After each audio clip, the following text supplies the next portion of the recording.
Ci troviamo oggi a San Miniato a Monte, bellissima basilica romanica di Firenze, un posto iconico straordinario con una vista straordinaria su Firenze e la andremo a vedere un po' più nel dettaglio. Ma quello che ci interessa in questo caso sono soprattutto i riferimenti al mondo classico.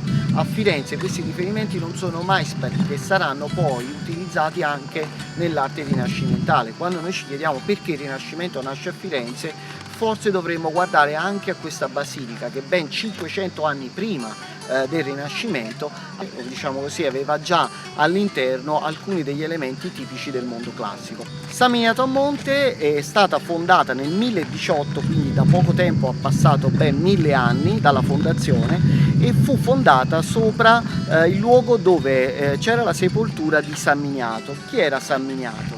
San Miniato non abbiamo molte informazioni su di lui. Qualcuno parla di un mercante greco, qualcun altro di un principe armeno, ma sappiamo per certo che fu un martire che morì a Firenze, nel centro di Firenze, più o meno dove ora c'è Ponte Vecchio, questo santo fu vittima delle persecuzioni di Decio, quindi parliamo del 250 d.C. Secondo la leggenda, San Miniato fu decapitato nei pressi di Ponte Vecchio e prese la sua testa sotto braccio e se la portò a spasso fino a qui, e qui morì. Dopo la sua morte ovviamente decisero di dedicargli un santuario e infine nel 1018 decisero di fondare la Basilica di San Miniato. Questa basilica è molto interessante soprattutto per quello che riguarda la facciata e alcuni dei capolavori che vi sono all'interno.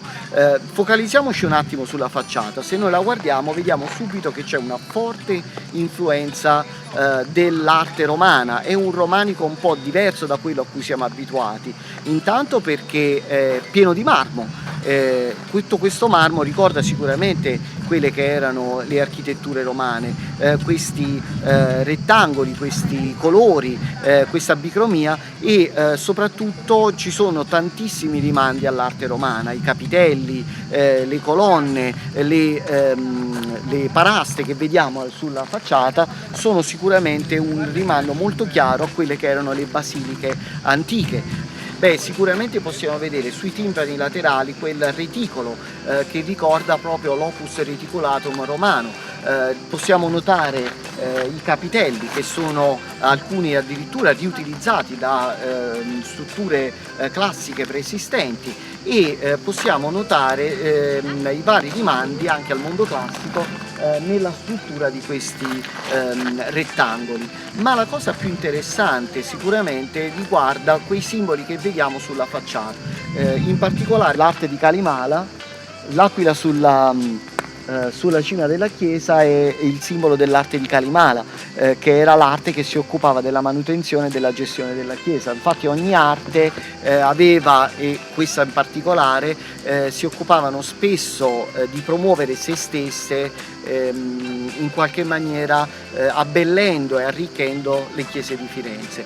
Altro punto interessante è il mosaico di stile un po' bizantino, di stile bizantino sicuramente, che è stato fatto nel 1200 e che ritroviamo al centro della facciata. Ma guardate anche il riferimento al tempio classico con le due colonne, il capitello triangolare e la struttura con 4 paraste che ricordano proprio le colonne di un tempio classico. Se noi andiamo a vedere all'interno però non è tutto romanico, anzi l'interno della chiesa di San Miniato contiene alcune chicche e alcuni elementi di arte rinascimentale che sono di primaria importanza. Andiamoli a vedere.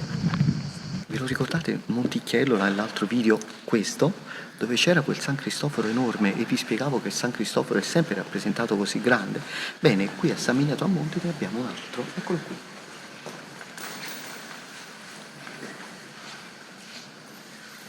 Ma non è per questo che siamo qui. Vi voglio fare vedere una cappella straordinaria fatta nel Rinascimento. Si chiama la Cappella del Cardinale del Portogallo. Andiamo a vedere. È stata messa qui per la celebrazione del millenario della fondazione di San Miniato a Monte.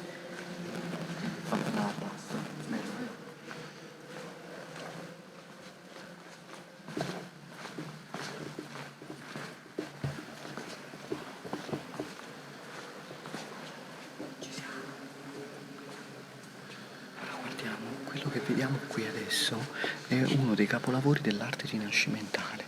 Pensate che per fare questa cappella hanno lavorato insieme scultori, maestri di pietra, pittori, architetti. Tutti insieme hanno lavorato alla costruzione di questa cappella e ci hanno lavorato alcuni dei più grandi artisti rinascimentali. In particolare vediamo il dipinto che vedete sullo sfondo è del pollaiolo, in realtà però è una copia, l'originale lo troviamo agli Uffizi. Perché si chiama Cappella del Cardinale del Portogallo? Chi era questo Cardinale del Portogallo? Era un cardinale che era in pellegrinaggio che voleva venire a Roma. Ovviamente decisero di seppellirlo qui, a Firenze, non potevano certo rimandarlo in Portogallo, è troppo lungo il viaggio, però ovviamente questo giovane necessitava di una sepoltura molto dignitosa, per questo gli hanno dedicato questa intera cappella. Quello che possiamo notare in particolare all'interno di questa cappella è che tutta la struttura è stata studiata appositamente per essere un unicum. Guardate ad esempio, se noi guardiamo dietro i piedi dei tre personaggi sullo sfondo nel dipinto, dove c'è il San Vincenzo, San Jacopo e Sant'Eustachio, se guardiamo sullo sfondo vediamo che c'è una grata di metallo. Quella grata di metallo la ritroviamo proprio all'ingresso della cappella, esattamente la stessa. Non solo, se noi guardiamo la decorazione sul pavimento, questa decorazione di stampo tipicamente classico romano, la stessa decorazione la ritroviamo in alto, fatta dai Della Robbia. Quella decorazione in ceramica invetriata riprende esattamente la forma che ritroviamo in basso. Tutta la struttura è fatta da artisti di grandissimo livello, tra cui di Pollaiolo, di Della Robbia questo pavimento è uno dei pochi che è rimasto intatto, perché qui l'alluvione non è arrivata, mentre a Santa Croce sì, è intatto, intatto va bene, nel però senso. hanno rovinato quello che c'era prima. Beh certo, Perché se per fortuna si è salvato il tappeto, noi lo chiamiamo. però nel senso non è tappeto si stato è rovinato salvato. dall'alluvione, Sì, diciamo. il tappeto si è salvato, ma il resto del pavimento è nato. Ci hanno fatto Nel 1850 hanno iniziato, perché qui c'è stato prima la fortezza, ha avuto varie vicissitudini e poi solo 100 anni fa hanno chiesto, se lo Stato ha chiesto se noi potevamo tornare. Però non è che noi siamo padroni di niente. Siete sempre olivetani, vero? Sì, siamo olivetani e noi non abbiamo nessuna proprietà qua. Okay. Siete lo gestite, diciamo. Sì, noi siamo ospiti. All'interno di San Miniato Monte c'è ancora la cripta, è molto ben conservata, come si vede. Dovremmo rimanere un po' al buio, ma questo ovviamente per rispettare gli affreschi e gli ambienti, quindi sono stati molto gentili i frati a darci il permesso di filmare, però cercheremo, ovviamente mi vedrete un po' al buio, ma tanto non sono così bello, quindi va bene lo stesso, vi faccio vedere le caratteristiche di questo posto. La parte dietro la griglia è dove si trovano i resti di San Miniato all'interno di quella struttura in marmo. Guardate il bellissimo lavoro di commesso marmorio che hanno utilizzato per decorare questo altare.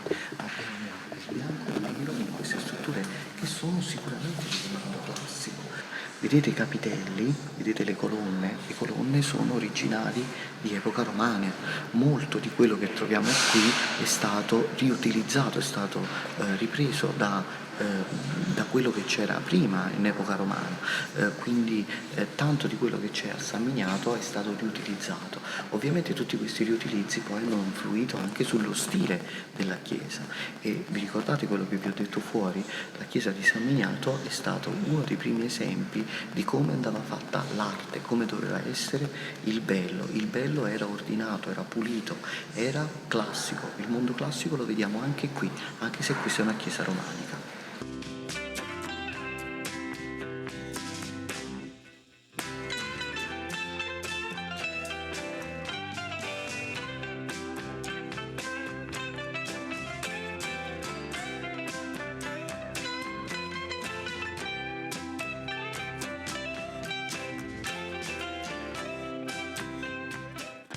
quando nell'agosto del 1530 i lanzichenetti di Carlo V assediavano Firenze, da qui potevano benissimo vedere lo spiazzo antistante a Santa Croce, perché quelle case che ora vediamo davanti non c'erano ancora. Quindi è proprio per questo che da qui poterono vedere chiaramente quella famosa partita di calcio storico, quella che noi adesso chiamiamo calcio storico, che i fiorentini misero in atto per prenderli in giro, per dire: guardate, noi siamo molto più ganzi di voi, non ce ne frega niente che voi ci assediate, noi stiamo benissimo, arrendetevi. Davvero una bella idea.